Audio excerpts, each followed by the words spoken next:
You, what is good, everybody? It's your boy Big Reg here. Welcome to another episode of Living Big with Big Reg. Um, I didn't have it on the docket to talk much wrestling today, but breaking news just came out that Wyndham Rotunda, former WWE star Wyndham Rotunda, affectionately known as Bray Wyatt, has passed away earlier today, and Uh, he's one of my favorite superstars, possibly of all time. Very talented man. Great in ring ability, fantastic on the mic, and his creation of characters and stories was, I mean, it was a whole nother level. And we've seen the passing of the guard from Undertaker to him a while back. um, I just want to send my condolences out to him and his family, and say thank you for all the great times you gave us and memories you gave us in WWE. And watching you was an absolute pleasure. And there is no better person to do it. Now, it's tough to start on a somber note like that. Just kind of throwing at us from left field. Um, like I said, prayers out to his family. But I guess I have to find a way to continue to do the show now. Um, Tonight, we're just going to talk a little bit of Ravens talk. We're going to keep the show short, and I'm thinking maybe in the future I'll get a couple people up here and we'll talk some wrestling and talk some of our favorite moments and some of our favorite moments with Wyndham Rotunda. But for now, let's talk some Ravens talk. Um, I want to get into the preseason that we've had thus far and some names that we've come accustomed to hearing in a Baltimore jersey that may no longer be with the team. And obviously, the first one that comes to mind is James Prochet. Now, I despite any jokes I may have going towards him, despite anything that may, seem ill towards him or upset with him, James Prochet was a guy that I liked even coming out of college. Now, I always did say that Devin Duvernay was the better of the two with them two, but I was a big fan of James Prochet. But as we know, he's probably not going to be here this year. The Ravens finally went out in the off season and signed some notable names to stack this wide receiver room. Starting off with Nelson Aguilar, or as you know, I like to call him Nelson Occasional Hands Aguilar, a veteran, former first round pick, who's been a consistent fixture in the NFL and a productive receiver. And they also went and signed Odell Beckham Jr., a former first round pick, New York Giant, Cleveland Brown, and he's had a hell of a career to start off. I believe, if I'm not mistaken, for his first 3 years in the league, he's tied with Antonio Brown for the record for most touchdowns in the first 3 seasons. So that alone should tell you, he's had some setbacks with some injuries, but still a prolific wide receiver nonetheless. And after having some time off from his last surgery, he looks like he's good to go and in great shape. Um, so it'll be interesting to see where he goes, and hopefully we get the Odell of old. That would be nice to see. Now back to James Prochet with those additions, and then what seems like a breakout preseason for Tylan Wallace, who seems to catch every back shoulder throw thrown his way, and for touchdowns on top of that. Seems like Tylan Wallace may have locked up that final wide receiver spot. And with that being the case, I don't see a way that James Proche can get on the field. I don't see him making the team.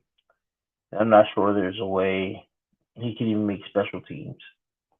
Now, although he hopefully will be back on the practice squad, I feel like his name is good enough. He's a good enough guy, and he's shown that potential with the hands, at points, that somebody may pick him up and give him a shot. Now, who that'll be, I don't know. But hopefully he ends up back on our practice squad and he shows some prime examples to be there in case of emergency. Now, another name that I see a lot of Ravens fans bring it up as a guy who's probably going to go is Justice Hill. And a lot of people are bringing him up because J.K. Dobbins, Gus Edwards, and as we know, Keaton has been going crazy. So I think we keep 4 backs, but I guess Justice Hill's name technically would be on the bubble when it comes to it. Don't know if that's really the case, though. I see my co-host waiting here. Shoot me a message when you're ready, and I'll bring you in at any time.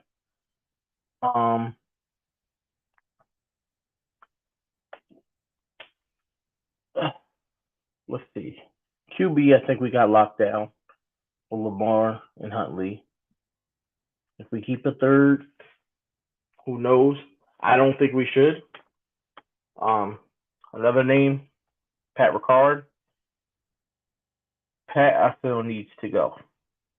Now, I know there's some Ravens fans out there that feel like Pat Ricard is just an offensive weapon, and he's needed on this roster. I'm not one of those. Anybody who's seen me in anybody else's chat, who's seen my videos, you all know I'm not a fan of one Pat Ricard. I do not feel he belongs on this team anymore. This offense is not fit for him. Honestly, if I had my way, he would have been going last year instead of getting a contract.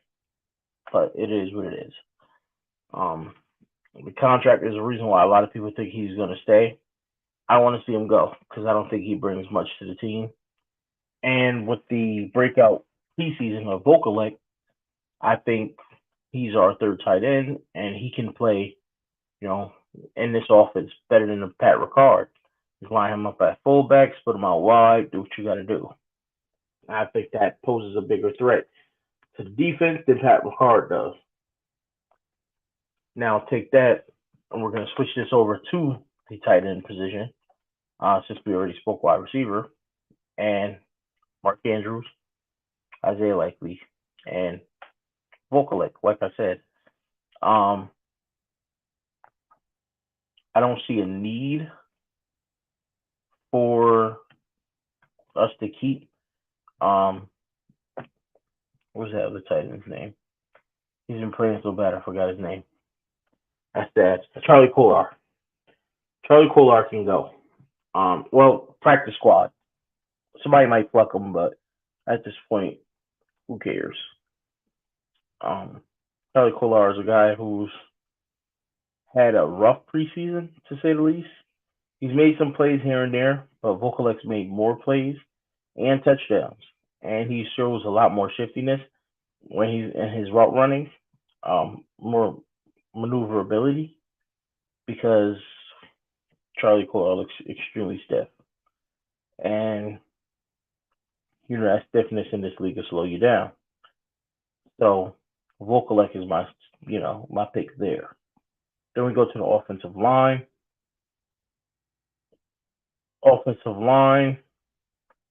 We already know the starters, and I think John Simpson wins the left guard spot.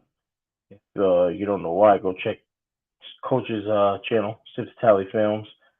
He put a video out breaking down the snaps of John Simpson and Salah, and there's a big discrepancy there. So that should be John Simpson's position to win. I mean, to keep. Unless they slide Zeitler left and play Ben Cleveland right. That's the only other option I could see happening. But Zeitler, Simpson, I think they're going to hold the guard spots down. And we already know Moses and Stanley at tackle and Linderbaum at center. The backups is where the question comes in, right? The backups, you have Ben Cleveland, because he could man the whole right side. You got McCarty, could man the whole left side. And then that brings in, do you keep Mustafa, the backup center, or do you go with Faalele? I say keep both. I know it's like, well, now you're carrying 9 offensive linemen when you only really need 8. But if we cut Faalele, he's good as gone. And I think he has potential to at least be a starting right tackle at some point. We're going to bring my co-host in here. He said he's good to join, so let's add him in. What's up? What's good, sir? Much out in these rainy streets. I heard you was talking about my boy.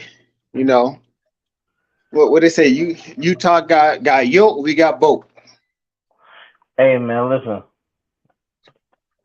I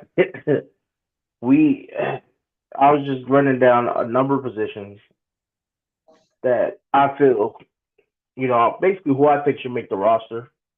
But some of the names that people think may make the roster or have been on the team for a while and are going to end up not making the roster this year. Some of those names like Charlie Kolar, I don't think he's going to make the 53. I think Pat Ricard should be cut. I don't think Prochet, sad as it is, I don't think he's going to make the 53. I didn't get over to the defensive side yet, but give me your takes on what you think about the offense and who you think making the squad and who's not. So, Ricard should have been gone. Kolar should be practice squatted. It's a couple other players that, don't make sense for us to keep, but because oh, you're losing a little bit of service there, so you're definitely out in these streets. Sorry, Salah couldn't beat out Simpson.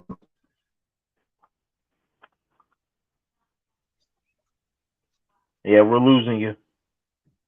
When you get somewhere All right. steady, we'll have you finish that up. We lost you for a second there. All right, I'll be there in a second. So while he's doing that, he'll be back in a few. But pick up where I think I heard him last. Salah, who was never real competition for John Simpson. John Simpson, the veteran, was placed as a backup. Salah was given the starting position at first. And we see what happened with that. Now, Salah played right tackle, I believe it was, in college. Not even left tackle, he played right tackle. So to take him, and I don't think he played any guard. I got to go back and read the notes on him from when he got drafted, but I don't think he played any guard at all. I believe it was all tackle. So to take him, put him in a new position, you got to teach him, all new techniques and all that, and then he's facing guys that are just built different because being in college and playing that tackle position, you're used to facing Excuse me. Sorry. Been working. Been up since 4 o'clock this morning, so I'm a little tired. But I wanted to make sure I gave our people a show. So you have to excuse me for that. But Salah playing all tackle in college. He's used to facing the smaller guys that want to speed around the edge, which is why he's such an athletic tackle. So he's good for that. When you're putting him in positions where he's moving his feet and he's blocking those outside guys, he's really good at that. But being a guard and being down in the trenches where he's trying to go up against these bigger guys, it's not really his forte. And I knew he was going to struggle from the jump, but I said early on that I thought he was going to be the starter. And the reason why is because I felt like the front office had too much faith in him. But I'm hoping after looking at the difference between him and John Simpson's, play in the preseason, that John Simpson ends up the starter. And but we'll see what happens. I guess. I mean, it's their call, and we'll see where they go with it. You good over there? Yeah, I'm back. But I All right. mean, Simpson, if they would have put him more at I mean, I guess if he was going to try guard, he probably should have tried right guard because for us, Zeitler, who's our right guard, is more. He does more pulling and team, like help the center get to the second level, as opposed to our left guard is more stagnant and hey, we need you to hold this line. Yeah. So if they were going to put him, That's what I'm saying. They should have put him in a position to be able to use his athleticism rather than, hey, just go heads up with these big dudes that's about to be crashing down on you. Because he's used to the lighter competition. So now it's a complete change for him. And I think it was Brownie on one of the shows. He said about a week or two ago, he made a statement, all of these rookie tackles are expected to play some guard when they come in the league. That doesn't make it a good idea. That doesn't make it right. Some guys just aren't built for that position. And yes, he's a big dude, but he's like a big agile dude. He's not one of those bulky hunker down type guys. But I guess he's still making some progress, maybe. But it didn't look very good in the preseason. I think what Ronnie meant by that was a lot of guys who are tackles in college do actually move over to guard because they don't have the technique to really play tackle in the league. If you're a tackle, your backup position is guard. If you're a guard, your backup position is center. Well, no, I know that. I know exactly what he meant, but that's what I'm saying. Even though that's the case, that still doesn't mean it make it a good idea to just glide him over and expect him to start. That's what I'm saying. Like it doesn't make it for a guy like Salah. I get it. You want him to play guard because he played tackle, but you can't. Like you said, the backup position would be guard. So it's like, hey, you're our tackle. Something happened to our guard. We got to slide you over type situation. You don't want to go grab this rookie tackle that you picked up late in the draft and say, hey, you're going to be our starting left guard. And he's never played the position ever. You know what I mean? What I really think? I think it's something that they have in Cleveland being the left guard. That's what I think it is. And they put him over at right guard because you know what? No matter how good he plays, he's going to be Zeitler's backup. So I said this, and I stand by it 100%. I think Ben Cleveland just can't pull off the line to his left. He can't play to his left hand. I really think that's all it is. I think Cleveland's being groomed to take over the right guard position for next year, to start at right guard. And he has the skills, but he can't go to his left. So he has to be right. So they said, all right, well, you're going to play right guard and right tackle just in case Morgan Moses goes down. But we're grooming you to be the starting right guard next year, which is interesting because then next year we have what may be our true left guard because Voorhees comes back from injury. So it'll be interesting to see how he works out with the line, and he might be darn good. He was in college.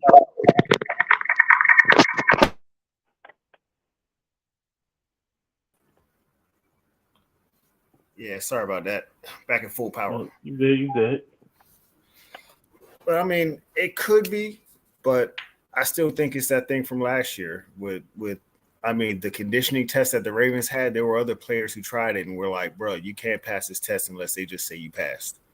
And how they said Ben Cleveland, oh, he couldn't pass it. Now he done passed it. Now it's like, okay, we're going to move the goalposts on you. Because we didn't even see him line up at left guard. In the stadium practice, I never seen him on the left side. Not once. I told you. I think he just can't play left. But you got to give him a chance to play left. You can't just be like, oh, yeah, you're going to play right. They did in years past. Look how bad he did at left guard last year compared to his good plays, which were all at right guard. Well, I think he literally just can't play to his left hand. But you have to see every year.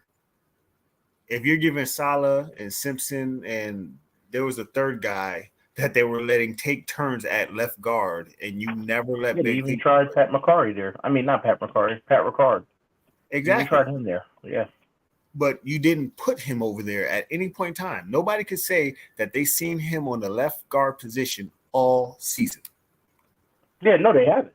I saw Salah, I saw Simpson, and then they rotated another guy in that I just saw his. They played Falele there too at some point. No, it was I know you're talking about 60 something. I forgot what his number was, but it was 60 something. Yeah, I know you're talking about the third left guard they tried out. Because both times I seen when I was at the practice, both times I saw Falele, I saw Ben Cleveland, and I even told Cody, I was like, bruh, Ben Cleveland disappears behind Falele. He's that damn big. But I never seen him on the left side, not one play. Even when the other two guys were out, they brought in the number 60 guy to play left guard. Like, eventually, the left guard's going to get hurt, and you're going to need Ben Cleveland to go in there and do something, and he doesn't have no reps at it, so what's he going to do? I don't have. That's what Pat McCarry's for. That's what Pat McCarry's for. That's what I'm saying. They have their built-in fail-safe already. They're like, we got our backup that can play both sides on the left side. They're preparing. The Ravens are preparing for keeping possibly only 8 offensive linemen, a backup center, and then you got McCarry that can play left and right. I mean, left tackle and left guard, and then you got Cleveland to play right guard, right tackle. That's all you need, realistically. It's just a matter of what other guy are they keeping aside from that. Their backup center would probably be Mustafa, and if I know he's not a, it's not a sexy name that we're used to like Faalele, where you got this big fucking massive dude. You like, oh yeah, he's a role grader. We got to keep him, but he might not make it. That sounds great and all. Ronnie hasn't played a full season since when? That's why they got Pat McCarry. Okay, left tackle right there. But like I said, I would keep 4 backup linemen. I would keep Faalele so he could step in that left tackle if needed. But we don't know what the Ravens are thinking. You know what they're thinking? Zag, zag, zig. Yeah, that sounds about right. Off subject here real quick. How many Ravens fans do you think is upset that we didn't trade for Isaiah Simmons?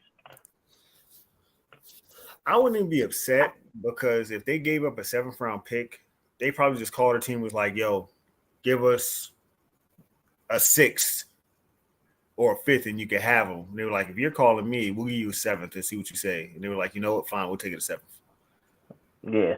People always think that every single trade, they call all 32 other teams. This is why certain teams have certain relationships with other teams. They call their friend first. They call somebody who they know first. Hey, you're not my division. We made a couple trades that worked out pretty well.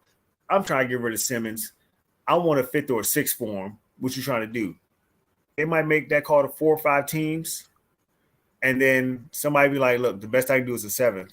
And he's traded. Because if it was more than that, it would have been leaked to someone somewhere. And, the Cardinals are trying to move Isaiah Simmons. Mm-hmm.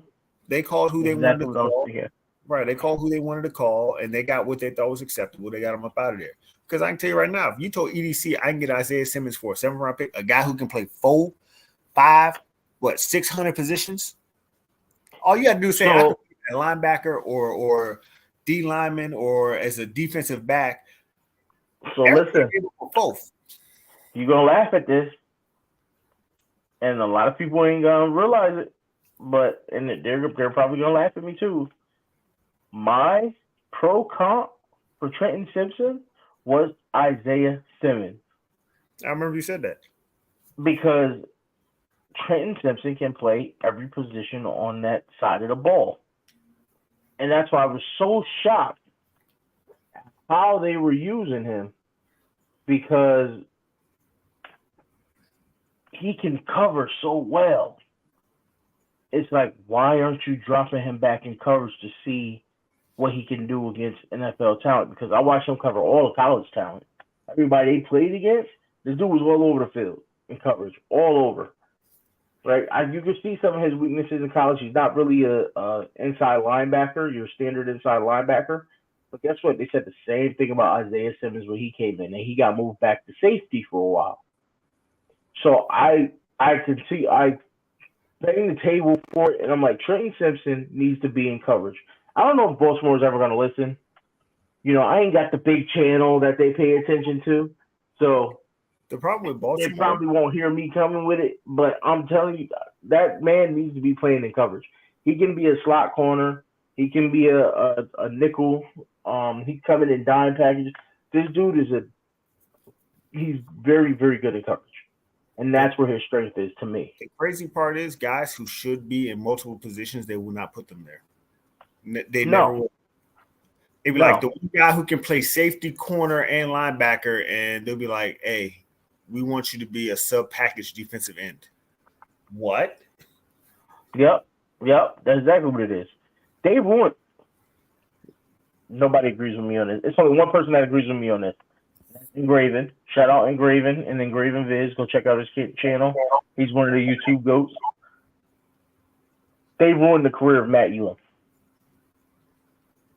Matt Elam in college was a box safety who played close to the line of scrimmage, made a ton of tackles, and ran around that part of the field. They drafted him early and then went and said, hey, we want you to be our next Ed Reed. And that destroyed his career because it just wasn't what he does. I can tell you another guy who they did the same thing to. The Redskins did the same thing to LaRon Landry. Sean Taylor was the free safety. LaRon Landry was a strong.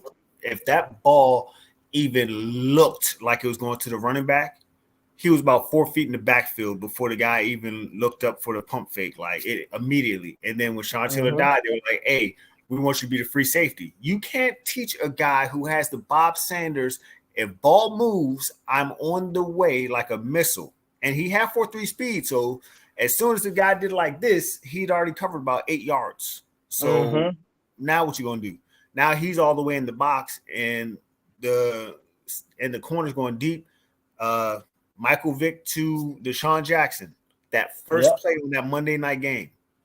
The slant. It was the slant that went all the way. That as soon as Mike Vick did like this, he was coming downhill. Point blank period. He was coming down. There's nothing. You can't change that instinct, even in years. You cannot change that instinct to all of a sudden. Oh, I see he's pump faking, but I still got to watch this guy who's going deep this way. No, it's like a dog with a ball. You throw the ball, he's going. Yeah, exactly.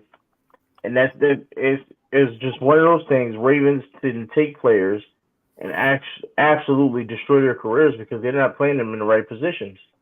And I hope they see that with Trenton Simpson while he's young because that kid can play everywhere, but his weakest point is inside linebacker. But he can rush from the edge.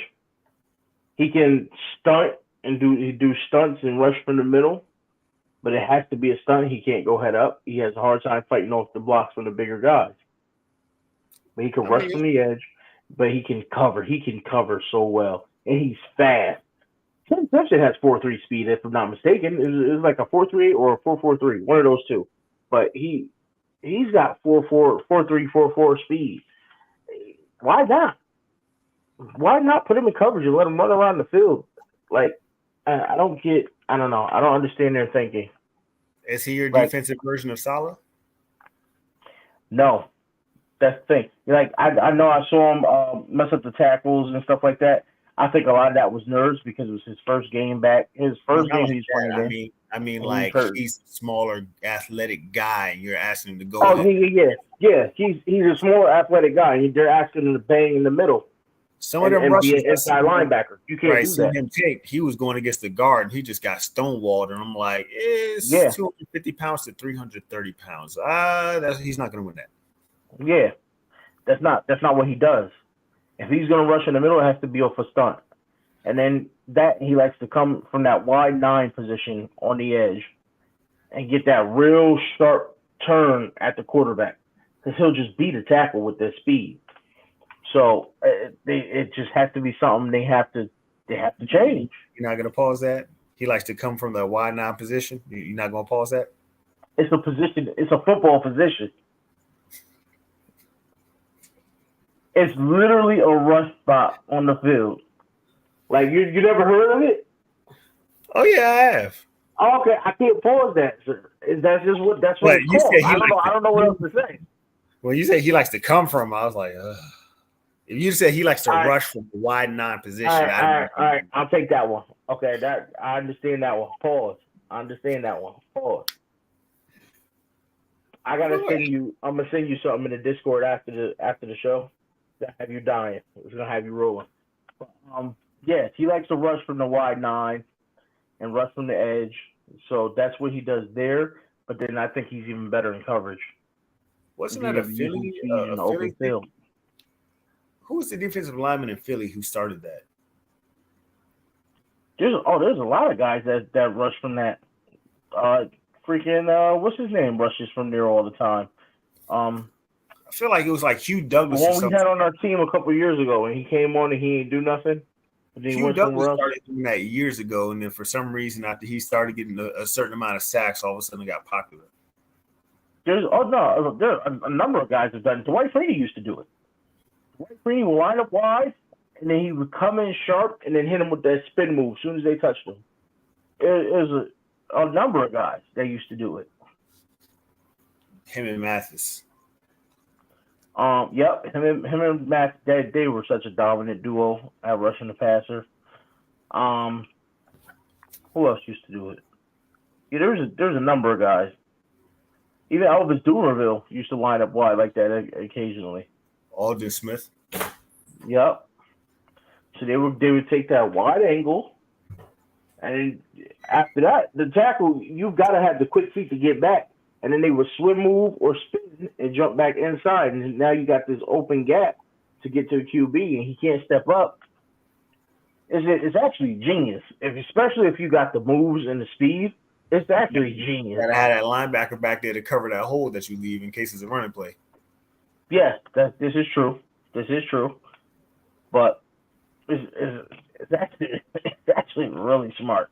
And a number of teams incorporated in their defensive play call so that they can cover that gap in case there's a run. So that's usually what your linebacker or your box safety would be covering. They would cover that with that little gap. Speaking of that, with Malik stepping up and whatnot, I ain't so worried if we got to trade PQ. He's been playing very well this preseason. But Malik went out with studying, boy. He's like, I ain't gonna put me on the edge. I'm gonna be a linebacker, and I'm gonna do my job. And he's been doing very well. One can hit. Could you imagine a double A gap blitz from them on the wrong running play? That running back is losing the ball. Yeah, he's done for. He's losing the ball. He's going to get knocked, and he's gonna be like, bro, y'all couldn't at least get one of them. We blocked one of them. Only one of them hit you. Yeah. That's gonna be deadly. He's gonna be on rotation this year. You already know he's gonna be in the rotation. But I think that's what's gonna happen. It's gonna be a number of guys that's just in the rotation that I was hoping they put him allow some guys to get some rest. Last year they should have put him in the rotation to begin with. I mean, well, they did, but it wasn't that inside line. It wasn't all that inside linebacker. They had him on the edge some too. Right, but you're better off having Queen rushing from the edge and having them two on the Malik and Roquan on the inside in case some running back wants to be a crash test dummy and run up the guard gap. Yeah. Well, they have Malik on the edge because they like the way he sets the edge. He sets the edge in the run game very well. So they figured maybe he could rush from there too, but that's not his forte. Like he's not gonna rush very well from there because I haven't seen him with pass rush moves like that. But he is good at setting the edge in the run game. Right, he's just smash the gate type of guy. Yeah, but that's what you better pause that too. But smash the gate. All right. I'm trying to see where you're trying to stretch. Jadeveon Clowney is gonna be there to set the edge this year, so they kind of move him back now and keep him at that inside linebacker position and rotate him there. But since we're talking about the defense, that linebacker position now, there's two names there, inside, one inside and one outside that we need to consider might not make this roster. And inside, we're talking Josh Ross, and outside, we're talking Malik Ham. Now, cut Welch, keep. Huh? Cut Welch, keep Ham. Damn the juice, keep Ham. Welch ain't gonna make it anyway. But you're still gonna have Trenton Simpson, who they're gonna play him at linebacker because they're stubborn. So Trenton Simpson, Malik. I mean, they play him nickel. I want him to play nickel. That's what I want him to play. But I think they're just going to play him at linebacker. They need to play him at nickel, let him guard the tight ends, and tell Hamilton to learn how to cover deep. Yeah, I agree. Yeah, I can't argue that one bit. I agree 100%. I don't think Baltimore is going to do that. You think we could call New York and be like, look, since you traded a 7-4 Isaiah, we'll trade you a 5th. You just came up. Go ahead and say yeah. I don't think so, only because New York doesn't have any linebackers. That was one of their weak spots on the team. So they're gonna take Isaiah and run with that. They need a linebacker. I just always thought if I'm a team and somebody trades for a player I want and traded for less, if you traded for a 7th round pick to get him, if I trade you a 5th round pick to get him, I mean, why would you say no? I don't know, but it happens, dude. Did you hear about Corey Davis decided to retire? Yeah, I saw that last night. It popped up on something. I was like, oh, okay, I see you. Okay, it's, 28. Like, did he just not have a love for the game anymore? Or you think he was like, I'm gonna get out of here while I'm healthy? It could have been both. Right? That was awkward to me. Like, I mean, this was fun. I mean, that was awkward. I don't know if it was worse. That which hurt more. Actually, I know which one hurt more. Calvin Johnson. Patrick Willis retirement. Remember when he retired? He was what? He was about 28 when he retired. You gotta realize he was hitting like 140 tackles a year. Like, that's a lot of collisions. Yeah, it is. Kuechly too. Kuechly retired young too. But you gotta realize they're retiring young in their prime on a good on a good contract in their prime with their health, and realizing this team ain't gonna be the team that gets me there. So it's either I can either call it a day and retire as is, or I can play for like 6 or 7 more years and hope we luckily get a championship run that we might not even win. Yeah. But all those guys, I mean, great decisions. But back to our team, back to our defense.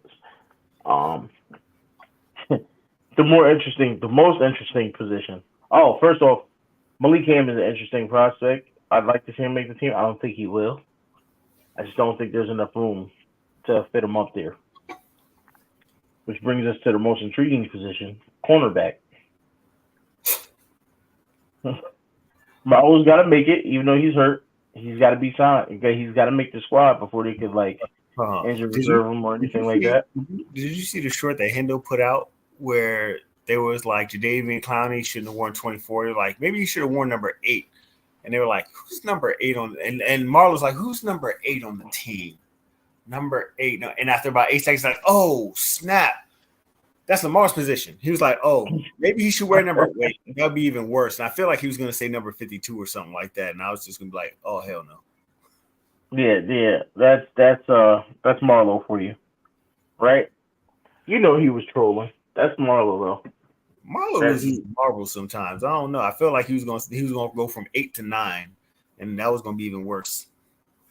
Yeah, that's Marlo for you though. That's what he does. So, speaking of Marlo, he's going to be hurt obviously the first couple of weeks of the season.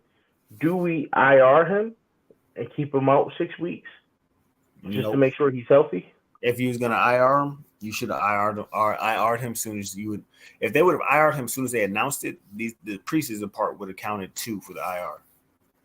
Yeah, but if you IR him in the preseason, you can't bring him back in the regular season.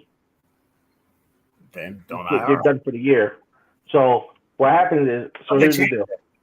They changed that during the offseason. No, I think that rule's still the same. I think that one's still the same. I think it's the pup list they changed a little bit. But the IR, I believe if you IR before the season, I don't think they touched that one. You IR before the regular season, they're done for the year. That's why we were looking at other guys that they may stash, like Keaton Mitchell. I feel like he might be a stash. They said, hey, they might be like, hey, he got that lingering shoulder. We're going to have to see him next year. Which right. I would hate because I would love for him to play for us this year and possibly be the kick returner, if not the starter. If not get actual plays as a running back, at least be a kick and punt returner. I heard Prochet got turf toe. Prochet's about to get stashed. Like I think he will. Honestly, I think he's one of the guys eligible for a stash. Because if he let this final preseason game go and he take 30 seconds too long to get up off the ground, all right, Prochet, come sit down. He's hurt. Questionable to return. And they're gonna stash him. Rude will not return. Well, right, ruled out. Will not return. He's gonna be a stash. I think, quite honestly, they should, because next year, Odell, Nelson. I know we'll probably not Treadwell, but he won't be on the roster. Right. I know we probably will not have Andrews after this year. Yeah, it's looking tough for Andrews too. So you got Nelson, you got OBJ, you got Andrews. That next year they probably will. The first two, they're only on a 1-year contract pretty much anyways. Yeah. Andrews, you'll probably trade for whatever you can get. So you'll have room for Prochet, because we're only going to draft 1 or 2 wide receivers, and the rest of them are going to be UDFAs or free agents that we're going to bring into camp. Yeah, because we got Zay now, and hopefully Bate turns into a problem. So, and Devin Duvernay. So we got at least 3 for next year already. Right. So I mean, they might stash Pro. And who knows what's gonna happen with Tylan Wallace this year? He might see some snaps in the rotation too. He might get them snaps in the rotation, and it might be the turn up. So, yeah, it'll be Prochet should be a stash, hopefully. And then, so here's another guy eligible to be a stash, Pepe Williams. And I think if you're gonna do it, this year's the year to do it, right? Because Pepe, I think they played him at slot, but he plays better outside. And with the number of outside corners they got, and he's hurt anyway. He just had surgery. We don't have enough healthy corners to do that. You stash them now, and we have 2 more guys go down. You be like, fuck, I can't get him back. Yeah, but I don't know how long he's out for anyway with his surgery. That's what I'm saying. He might be a stash. Knowing our luck, somebody's gonna look at what was his name? He was number 22 last year. Jimmy Smith. We brought him in from the Bears.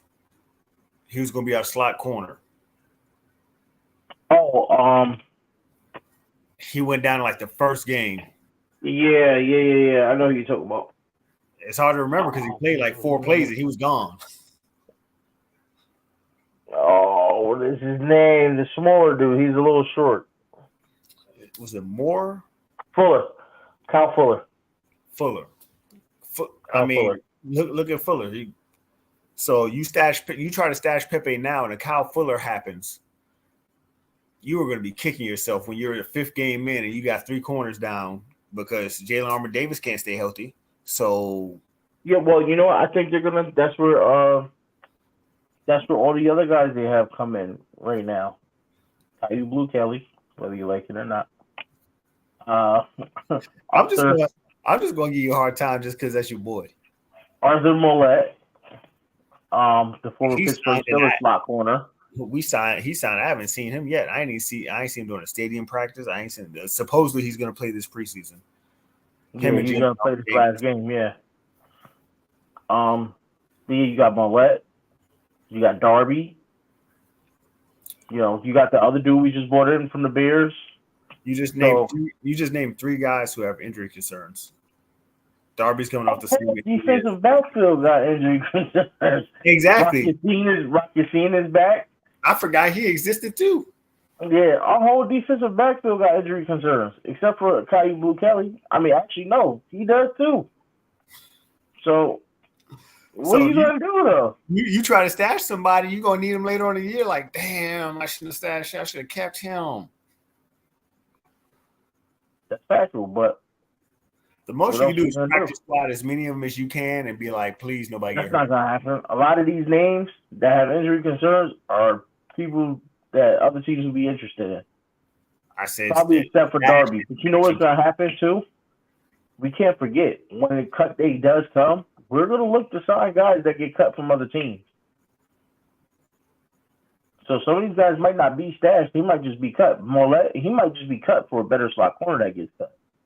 I feel like what we're doing as far as Greedy Williams is concerned, if the season starts and then we sign him, I don't think his contract is fully guaranteed. But if we sign him now and he makes the 53, that contract is guaranteed. I think that's why they're waiting on.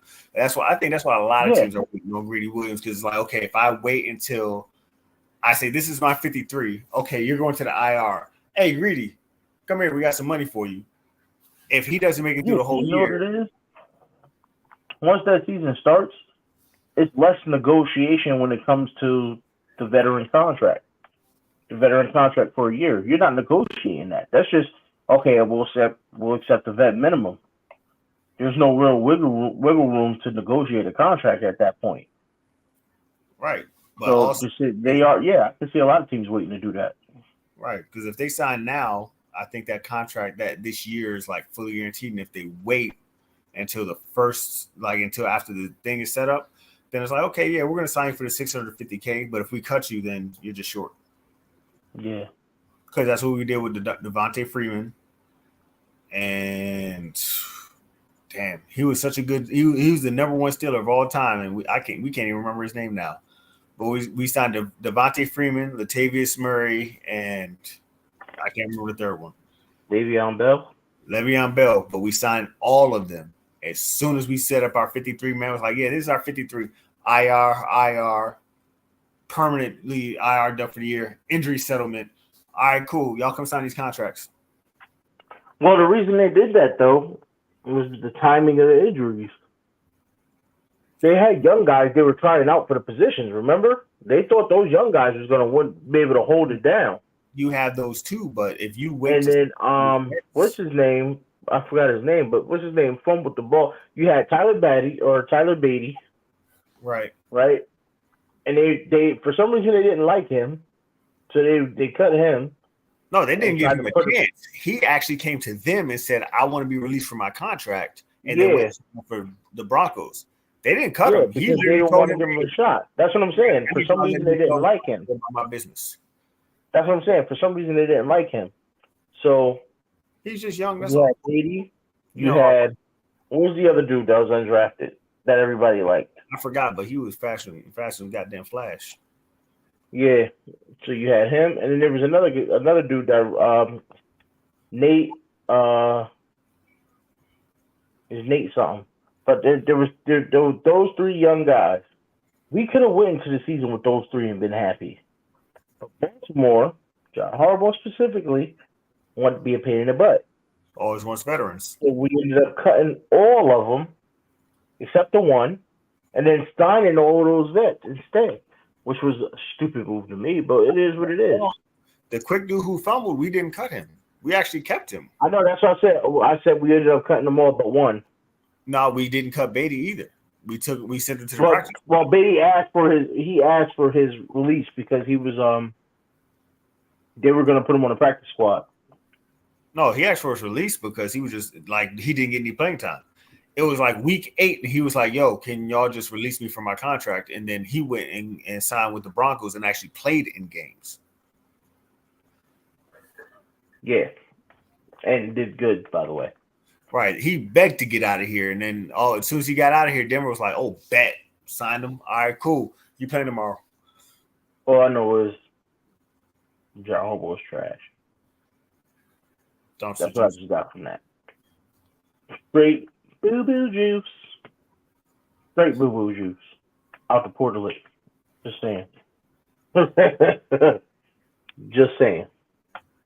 So, quarterback's going to be a tough position to deal with. But I say think we down to the practice squad. He done pick six himself up out of there. Send him to the practice squad. Use Josh Johnson. Brown? Send Brown to the practice squad. Use Josh Johnson as your emergency QB because now you can I carry. wouldn't even do it. Why not? I wouldn't do it because it takes he has to be on a 53 to be the emergency QB. Yeah, he does. So I read the rule, right? The rule says the third quarterback has to be on the 53-man roster, but cannot be on the active squad for that game. So basically, you know how they activate, 45, I think it is, or 47 on game day? But then you have the full 53, but they're only like 45 are active on game day. I thought you activated more on game day than the 53. No. No, it's 40. It was 40 something. Unless they upped it. It was 47 that was active. So now you have almost 60 players active during game day.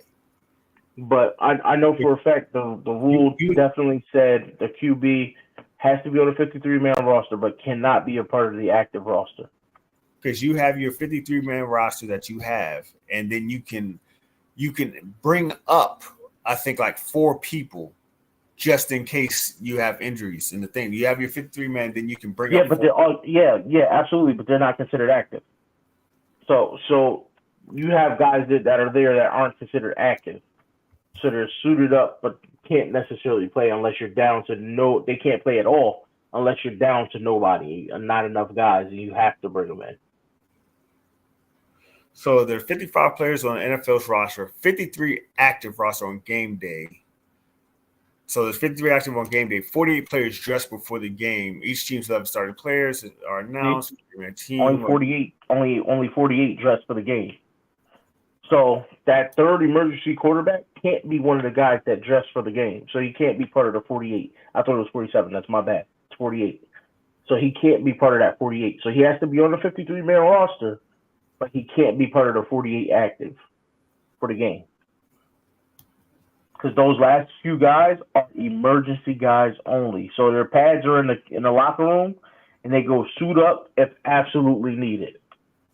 But only 48 are counted for playing in that game. It's a funky rule. It's one of the weirdest rules I think the NFL had. But I may be thinking of the rosters. But he has to be active 53 member. But like you said, there's a way around it. You get a certain number of call-ups each week. So they can call up they can call up Anthony Brown Jr. as one of the emergency players. Yeah, I mean, at least I think you could work around it that way. Just have him as a call-up emergency player. But then there's the rule of guys that you call up that can actually play. Like that's part of the 48 that dress too. So there's like several different rules that are asinine now. So the practice squad is now 16 players instead of 10. That's what it was. Because I remember they expanded something to like a ridiculous number. I'm like, why do you have 16 practice squad players now? Like, that's they bumped it up 6 more, and they raised the age level of which you can go to the practice squad too, but not that high. I think now you could be 28, 29 and still make the practice squad. It's not Josh Johnson high, but yeah, no, you ain't about to be 40. Killing on the practice squad. It's not happening. Well, I will say one thing. I'd rather have Josh Johnson as emergency quarterback than Anthony Brown. I can't agree. Only because that eats up a spot for a talent that we may need elsewhere. Because I'm banking on Lamar Jackson being healthy for the season. We just paid him $260 million. And we all fought for him saying that he's a healthy quarterback. He's just had 2 bad situations. So now I need him to stay healthy for a year. I mean, and Lamar's my guy. I was ready to walk when he was ready to walk. You was. I told people, look, I'm a free agent fan. Who's trying to recruit? Yeah, I did the same thing. I was all over streams. Any other fan bases need a guy, I could be a good spokesperson. Right, I can start a YouTube channel and everything for you now. Yeah, exactly. But I need that man to be healthy now. It's time. If Lamar would have said, "Hey, I'm playing for the Falcons," I would have moved to Georgia. I don't know about moving there, but I definitely would have been throwing on my black and red jersey. You know what I'm saying? Hey, any excuse to go to a warmer place, I'm with it. I can't move to nowhere that's like really warm. I need the heat. That's just not me, man. Today was the high was 72 today, and I loved it. I had nice gusts of wind every once in a while. I was like, "This is beautiful. This is breezy." But we coming up on an hour, so let's wrap this up. Get on out of here, Mr. Ghost. You want to tell them where they can find you, sir? I mean, you can find me on this lovely couch right now. Just told the wife I was on live with Big Regg. Now you want to close the stream. Hey, we're an hour in. I still got to get up early. One more day. 57 minutes. But I'll do you one. No, maybe I won't. I was contemplating doing another stream this weekend. Ooh. Contemplating. Maybe Saturday night. Because we play Saturday. What time is the game Saturday? Do you know? Look, I gotta look up and see what time the game is. I'm just trying to get it, bro, because I'm being in Minnesota from the 5th to the 21st next month. Ooh, nice. It's cold up there. The hell? It's 2 hoodie season at all times. Well, you didn't hear me before I said nice. Exactly. I would like it though. I'll get up there and be Gucci up there. Like the wife said she want to come up there a weekend. I said you better bring a coat. She said, "What do you mean?" I said they get lake effect snow. She's like, "What does that mean?" I said, "So the moisture comes from the lake and drops 17 inches of snow in one day just for no damn reason at all." She said, "And people live there." Mm-hmm. I said, "Yeah, they live there. I don't." Mm-hmm. But I was thinking of doing a pregame show again for the Raiders preseason game. If they lose it, I'm gonna blame you for everything. If they lose the game, you can't blame me because that was my first pregame show and they went and lost. So, and here's the thing: I was thinking of doing this for every game this season. Now, if we find a pattern with me doing this show and them losing, I'm gonna have to turn it to a post-game show. We gonna have to figure something out. If they lose and Lamar plays, that's different. That's what I'm saying.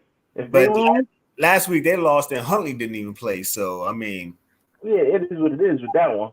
That was a handicap. When the regular season starts, if I do this pregame show, and they start a losing streak, I'm gonna go, you know what? This is gonna turn into a post game show. I will see y'all later. Like, I'm not willing to risk it. It's gonna be a post game show because Coach is gonna have his post game show.